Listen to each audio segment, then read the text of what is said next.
राधे राधे दोस्तों, हरे कृष्णा। अभी सामने आने वाले हैं अक्षय तृतीया। मुझे लगता है साल में सबसे बड़ा त्यौहार अक्षय तृतीया ही होता है, क्योंकि अक्षय तृतीया में हमारे प्यारे बिहारी जी का अर्थात बांके बिहारी जी का चरण स्पर्श होता है, उनका चरण दिखता है। इस दिन 2400 महत्वपूर्ण घटनाएं घटित हुआ था। माना जाता है कि इस दिन जो भी बांके बिहारी जी का चरण दर्शन करेंगे वो बहुत पुण्य कमाता है। मेरे लिए तो बांके बिहारी जी का चरण सब कुछ है, मानो स्वर्ग धरती सब कुछ। दोस्तों, जिनकी आंखें इतना सुंदर हो, मनमोहक हो, हर एक की मन को भुला लेता है, तो उसका चरण कैसा होगा, कितना मनमोहित होगा। जो एक बार उनका चरण स्पर्श कर ले या दिख जाए तो ना जाने कितने पुण्यता प्राप्त हो सकता है। दोस्तों, आजकल सभी के घर में हमारे बिहारी जी अर्थात बाल गोपाल जी, लड्डू गोपाल जी विराजमान होते हैं। तो आज हम बताएंगे इस अक्षय तृतीया में हम कैसे हमारा नन्हा सा लड्डू गोपाल जी का सेवा कर सकते हैं। दोस्तों, बाल गोपाल जो है, जो लड्डू गोपाल होते हैं, वो ठाकुर जी की बाल स्वरूप होता है, तो उनका पूजा हमेशा बालक के रूप में ही होता है। हमारे छोटे से बच्चे के रूप में ही उनका पूजा होता है, उनका सेवा लगता है। जैसे हमारे और बच्चे घर में रहते हैं, वैसे ही बाल गोपाल भी हमारे एक बच्चे बन जाते हैं। कोई भी रिश्ता हम उनके साथ रख लेते हैं, कभी बच्चे का, कभी भाई का। आप जिस तरह से उनके साथ संबंध बनाएंगे वो उसी तरीके से आपका केयर करेंगे, आपको प्यार करेंगे। वैसे तो बाल गोपाल, लड्डू गोपाल बहुत नटखट होते हैं, कभी ना कभी कुछ भी लीलाएं करते रहते हैं घर में।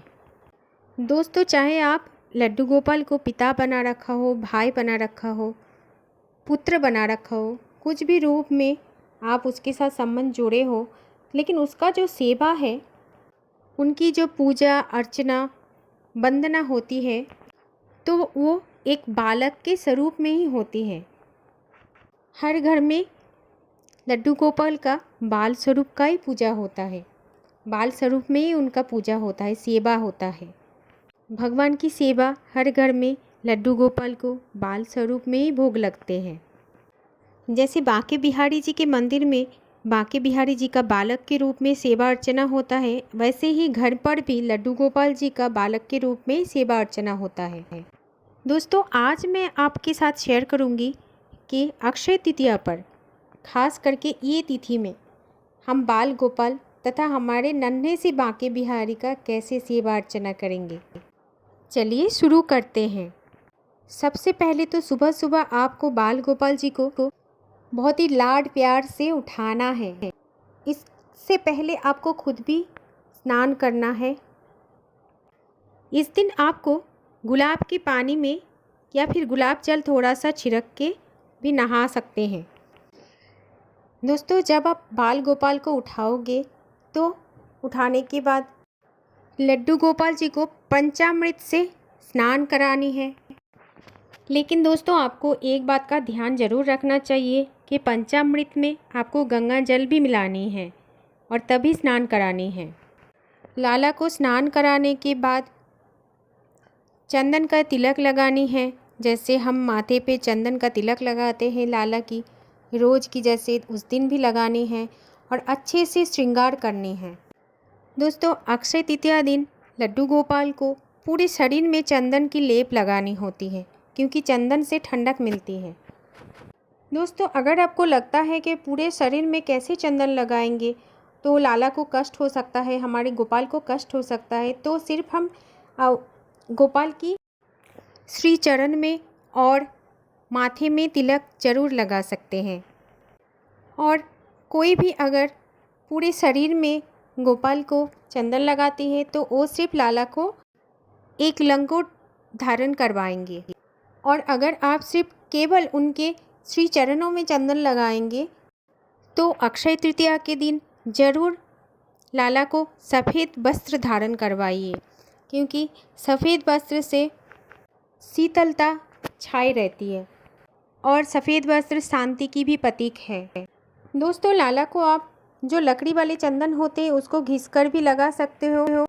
और ये ध्यान जरूर रखना कि चंदन घिसने के समय आपको गुलाब जल से घिसना है। और अगर आप चंदन बाहर से कहीं से लेके आए हो और उसे घोल के लगाओगे तो तब भी आप गुलाब जल से ही घोल के लगाना है आपको। दोस्तों, ज़रूर इस बात का ध्यान रखना है कि चंदन आप जब भी हमारी लाला को लगाओगे तो एक भीमसेनी कपूर आता है, जो कपूर दो टाइप का होता है। एक होता है भीमसेनी, और जो भीमसेनी कपूर होता है वही हमारी पूजा में यूज़ होता है। वही थोड़ा सा उसमें डालना है आपको और लाला को लेप लगानी है, चंदन का लेप। दोस्तों, ये चंदन, भीमसेनी कपूर और गुलाब जल, ये तीनों चीज़ों में लाला की शरीर को ठंडक महसूस होगा। इसलिए अगर आप चाहते हो लाला के पूरे शरीर में चंदन लगाना तो ये 3 चीज़ ज़रूर मिलाकर चंदन का लेप बनाइए और लाला के शरीर में लगाइए, ताकि लाला को ठंडक का महसूस हो सके। अगर आप पूरे शरीर में चंदन नहीं लगा सकते, आपका मन नहीं, आपको लगता है कि लाला को अच्छा नहीं लगेगा, तो आप श्री चरणों में उनके चंदन लगाइए और दोनों हाथों में उनके चंदन लगाइए और माथे पर चंदन लगाइए। दोस्तों, आप ये काम अक्षय तृतीया से लेके 5 दिन तक कर सकते हो, या फिर सिर्फ अक्षय तृतीया के दिन भी कर सकते हो। इसके अलावा आप अगर सोचते हो तो 21 दिन तक भी आप ये चंदन का लेप लाला को लगा सकते हो। अब आते हैं लाला की भोग समर्पण में। तो इस दिन सबसे पहले जो आप लाला को भोग चढ़ाओगे वो होता है दूध। उसके बाद सबसे पहला जो भोग होगा वो होगा सत्तू का भोग, क्योंकि इस दिन बांके बिहारी जी की मंदिर में बिहारी जी को भी सत्तू का भोग ज़रूर लगाया जाता है, क्योंकि सत्तू जो है वो शरीर को ठंडक पहुंचाते हैं। इसलिए सबसे पहले सत्तू का भोग लगानी है। बाकी आपकी जो भी मर्जी होता है ठंडक प्रदान करने वाला चीज़ें, जैसे कि आम की जूस बनाइए, तरबूज का जूस बनाइए, या फिर मैंगो शेक बना सकते हैं, खरबूजे का जूस भी बना के दे सकते हैं। जो कुछ भी ठंडकता प्रदान करने वाली होता है वो उस दिन आप, जैसे बांके बिहारी को चढ़ता है वैसे ही लड्डू गोपाल जी को भी चढ़ाइए। आप भोग में जूस के अलावा तरबूज भी दे सकते हैं, आम भी दे सकते हैं, खीरे भी दे सकते हैं, खरबूज भी दे सकते हैं। जो भी चीज़ें प्रभु को ठंडक पहुंचाते हैं वो सब कुछ अब लड्डू गोपाल जी को दे सकते हैं। जिसमें भी ठंडक प्रदान करते हैं वो सब चीज़ का भोग आप लड्डू गोपाल को लगा सकते हैं। लेकिन आपको एक बात का ध्यान जरूर रखना है कि जो पंचामृत से आप लड्डू गोपाल जी को स्नान कराया है वही पंचामृत का सेवन आपको खुद को ही करना है। और एक बात ज़रूर ध्यान से सुनिएगा दोस्तों, लड्डू गोपाल जी को उस दिन स्नान कराने से पहले एक बार इत्र का मालिश ज़रूर करिएगा। पूरे शरीर में इत्र का मालिश करके ही लड्डू गोपाल जी को महास्नान करवा सकते हैं। इत्र में अगर आपके पास खस का इत्र हो तो भी आप ले सकते हो, मेहंदी का इत्र वो भी आप यूज़ कर सकते हो, या फिर आपके पास अगर इन दोनों में से कुछ नहीं हो, अगर चंदन का इत्र हो तो वो भी आप यूज़ कर सकते हो। दोस्तों, और एक बात का आपको विशेष तरीके से ध्यान रखना है कि जो कोई भी चंदन का यात्रा किया या फिर चंदन का लेप पूरे शरीर में लड्डू गोपाल के लेपन किया है तो वो हम कैसे साफ करेंगे। जब शाम के टाइम हम लड्डू गोपाल जी को एक गीले कपड़े से पूरे शरीर से वो चंदन का लेप पोंछ देंगे। उसके बाद हम अच्छे से इत्र का मालिश करेंगे। फिर अगर आपको लगता है कि अभी गर्मी है तो थोड़ा सा नहला भी सकते हैं। अगर आपको लगता है कि नहीं गर्मी नहीं है, ठंडा ठंडा है, तो उनको ठंडी लग जाएगी, तो अच्छे से हल्के हाथ से आप उसका पूरे शरीर को पोंछ के भी साफ कर सकते हैं। इस बात को अच्छी तरह से ध्यान रखिएगा दोस्तों कि अक्षय तृतीया के दिन आपको चंदन की सेवा लड्डू गोपाल जी को अवश्य करवानी है। और आपको ये भी ख्याल रखना है कि अक्षय तृतीया के दिन जितने भी सेवा भोग लगाएंगे वो हर एक चीज़, जैसे लड्डू गोपाल जी को शरीर की ठंडक पहुँचे इसी टाइप का भोग आप लगाइए। जैसे आम हो गए, खीरा हो गए, तरबूजा हो गए, खरबूजे हो गए, सत्तू हो गए, इस तरह के चीज़ का आप भोग लगा सकते हैं। दोस्तों, सबसे ख़ास बात जो आपको एकदम से ध्यान रखना है, जो भी चंदन आप अक्षय तृतीया के दिन घर पे लड्डू गोपाल जी के लगाए थे पूरे शरीर में, वो चंदन आपको इकट्ठा करके एक डिब्बे में रखना है और उसी चंदन का तिलक आपको रोज़ लगानी है। आपकी कोई भी अगर आप शुभ काम में बाहर जाते हो तो तिलक लगा के जाओ और हाथ में थोड़ा सा चंदन आप मालिश कर लो। इससे आपका कोई भी काम शुभ होता ही जाएगा। दोस्तों, ये जो चंदन यात्रा है, ये आप 5 दिन तक भी कर सकते हैं, 7 दिन तक भी कर सकते हैं, या फिर 21 दिन तक भी कर सकते हैं, या फिर सिर्फ अक्षय तृतीया के दिन ही कर सकते हैं।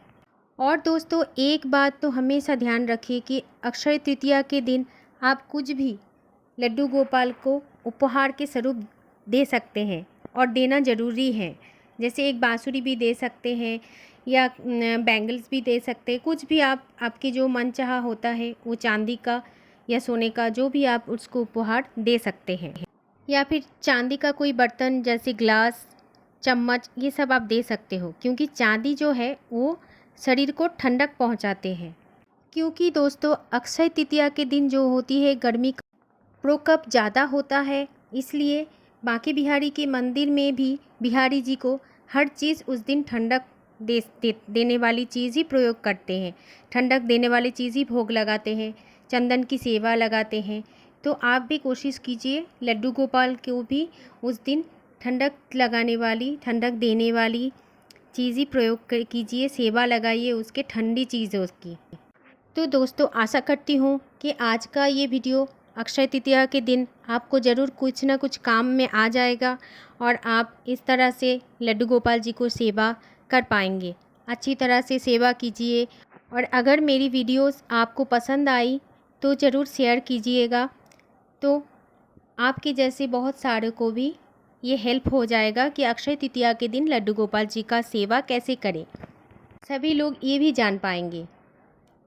तो सभी अच्छे रहिए और खुश रहिए, और तब तक के लिए राधे राधे। जय श्री कृष्ण, जय श्री कुंज बिहारी, जय श्री हरिदास। वीडियो अच्छी लगी हो तो लाइक, शेयर और सब्सक्राइब ज़रूर कर दीजिएगा। राधे राधे।